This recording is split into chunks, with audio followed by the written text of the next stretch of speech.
चलिए भाई next question निकालते हैं यार। ये है क्लास 10 मैथ्स चैप्टर 9 एक्सरसाइज 9.1 का क्वेश्चन नंबर 6। ठीक है, अब इस क्वेश्चन के अंदर गिवन क्या है यार, एक बार ध्यान से देखो। यहाँ पे एक बिल्डिंग दी हुई है जिसकी हाइट है 30 मीटर। ठीक है, एक बंदा यहाँ पे खड़ा हुआ है, यहाँ से इस बिल्डिंग के टॉप को देख रहा है। ठीक है, अब यहाँ से जब वो देख रहा है तो एंगल ऑफ एलिवेशन बन रहा है 30 डिग्री, और इस बंदे की हाइट भी गिवन है यार 1.5 मीटर। अब ये बंदा यहाँ से बिल्डिंग की तरफ मूव करता है धीरे धीरे, एक पॉइंट पर पहुंचकर वो फिर से बिल्डिंग के टॉप को देखता है, तो वहाँ पे एंगल ऑफ एलिवेशन बन रहा है 60 डिग्री। अब यहाँ भी ये कहता है कि ये बंदा यहाँ से चल के यहाँ तक जब पहुँचा ना, वो डिस्टेंस कितना है ये आपको निकालना है। तो अब यहाँ पे इस फिगर को कंप्लीट करने के लिए एक चीज़ को आपको हमेशा ध्यान रखना है कि एंगल ऑफ एलिवेशन हमेशा बेस के साथ बनते हैं। अब क्योंकि ये आइस से देख रहा है, आइस क्योंकि एक हाइट के ऊपर है, तो यहाँ पे ये ग्राउंड पे तो हो नहीं सकती ना, तो आपको ग्राउंड के पैरेलल एक लाइन ड्रॉ करनी पड़ेगी जो आपने PSC ये आपने ड्रॉ की है। ठीक है, तो यहाँ पे अब आपकी फिगर कंप्लीट हो गई। इसमें से आपको राइट एंगल ट्रायंगल पिक करनी है, जितनी भी बन रही है, 1 बन रही है, 2 बन रही है, 3 बन रही है, जितनी भी। अब जब मैं देखता हूं ना, इसके अंदर 2 ही राइट एंगल ट्रायंगल बन रही हैं, ये वाली और ये वाली। इसमें जो है ना, ये पॉइंट S आप लिखो या ना लिखो कोई मैटर नहीं करता, तो आप चाहो तो अब इसको आप रब कर सकते हो। ठीक है, अब देखिए जो गिवन है वो पार्ट मैंने यहां लिखा हुआ है AB। भाई बिल्डिंग की हाइट कितनी है 30 मीटर, P पॉइंट पे एंगल यार 30 डिग्री, S 60 डिग्री। भाई निकालना क्या है कि इस बंदे ने कितना डिस्टेंस ट्रेवल किया, कहां से चल के कहां गया, P पॉइंट से S पॉइंट तक गया, तो PS डिस्टेंस हो गया। PS कैसे निकलेगा भाई, मुझे पहले P से C तक का डिस्टेंस निकालना पड़ेगा, उसमें से S से C सब्ट्रैक्ट कर दूंगा तो मेरा ये वाला डिस्टेंस आ जाएगा। ठीक है, मतलब PS। अब यही चीज देखो, PC मैंने इस पार्ट में निकाला हुआ है, यहाँ पे SC मैंने यहाँ पे ये निकाला हुआ, ये निकाल के बस सब्ट्रैक्ट किया है तो मेरा PS आ जाता है, और वही डिस्टेंस ट्रेवल्ड था। ठीक है, अब देखो यहाँ पे गिवन क्या है। अगर आप इसमें देखें कि PQ इजिकल टू SR, देखो यार PQ ये जो इस बंदे की हाइट है ना, ये ऐसे चलता जा रहा है इस बिल्डिंग की तरफ। अगर यहाँ पे पहुंच जाता ना, तो ये जो डिस्टेंस होता ना, ये लेंथ होती, ये होती 1.5, क्योंकि ये सेम हाइट पे जा रहा है। ये बंदा ये मान लिया कि ये यहाँ पे पहुंच गया, तो BC कितना बन गया 1.5 मीटर। तो देखो PQ is equal to SR is equal to CB, ये सारा का सारा 1.5 मीटर हो गया। अब AC निकालना, क्योंकि यार मेरी जो राइट एंगल बनी ना, उसमें मुझे AC चाहिए था, यहाँ भी मुझे AC चाहिए था, तो AC कैसे आएगा यार, AB में से BC जो ये 1.5 इस बंदे की हाइट थी, ये सब्ट्रैक्ट कर दोगे तो 28.5 आपका AC आ जाएगा। तो भाई ये लिखा हुआ है।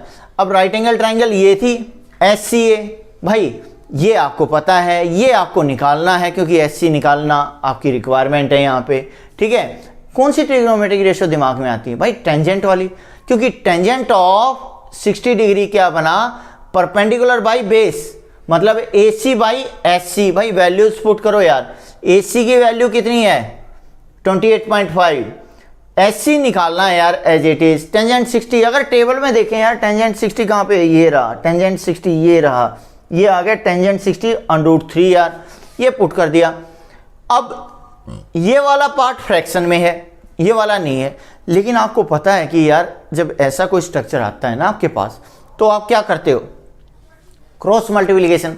तो भाई इसको फ्रैक्शन में बनाया हुआ है बस, और 28.5 बाई SC क्रॉस मल्टीप्लाई किया हुआ है। देखो √3 इंटू SC, ये यहाँ पे लिख दिया।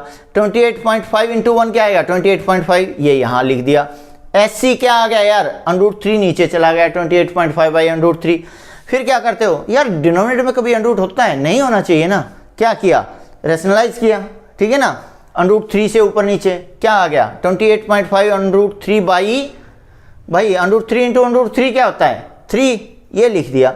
3 से ये कैंसिल आउट हो गया यार, 28.5 को अगर 3 से आप डिवाइड करते हो तो 9.5 आ जाता है।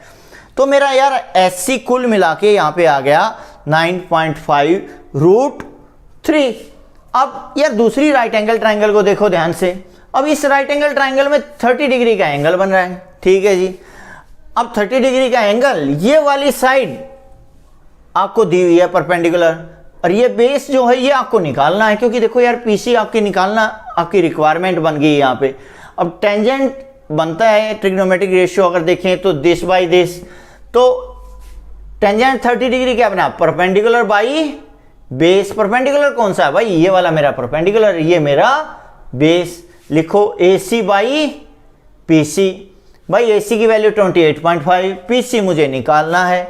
अब टेंजेंट 30 अगर टेबल में देखें तो क्या आया यार, टेंजेंट 30 यार ये बन गया 1/√3। क्रॉस मल्टीप्लाई करो यार, क्या आ गया, PC इंटू 1 PC, और 28.5 इंटू 1/√3, भाई ये आ गया PC की वैल्यू आ गई 28.5√3। लेकिन हमें जो निकालना था ना वो था इस बंदे ने कितना डिस्टेंस ट्रेवल किया है यहाँ से लेकर यहाँ तक, जो बना था हमारा PS हमें कैसे निकाला है, PS निकालने के लिए हमने पहले तो PC निकाला और उसमें से SC सब्ट्रैक्ट करना है यार। SC कहाँ पे निकाला, SC की वैल्यू ये निकाल ली, ठीक है, और PC की वैल्यू ये निकाल ली, तो PC माइनस SC क्या हो गया, मतलब 28.5/√3 माइनस 9.5/√3। आपने सब्ट्रैक्ट किया ना, इनको सिंप्लीफाई किया तो ये आया 19√3। ये आपका आंसर आ गया, इतना डिस्टेंस इस बंदे ने ट्रेवल किया। अब ये एक बार सब्ट्रैक्शन भी देख लो भाई, 28.5/√3 में से अगर आप 9.5/√3 सब्ट्रैक्ट करते हो, भाई नंबर के में से ही नंबर सब्ट्रैक्ट होता है, √3 तो साथ में अटैच हो जाता है, तो भाई 5 में से 5 गया तो 0, ठीक है, पॉइंट एज इट इज। अब ये कैरी लिया तो 18 में से 9 गए तो 9 और 1 ये बच गया, तो 19.0 को आप 19 लिख सकते हो। यहाँ पे हमने 19.0 ना लिख के क्या लिखा, 19 और √3, तो ये हमारा आंसर आ गया है।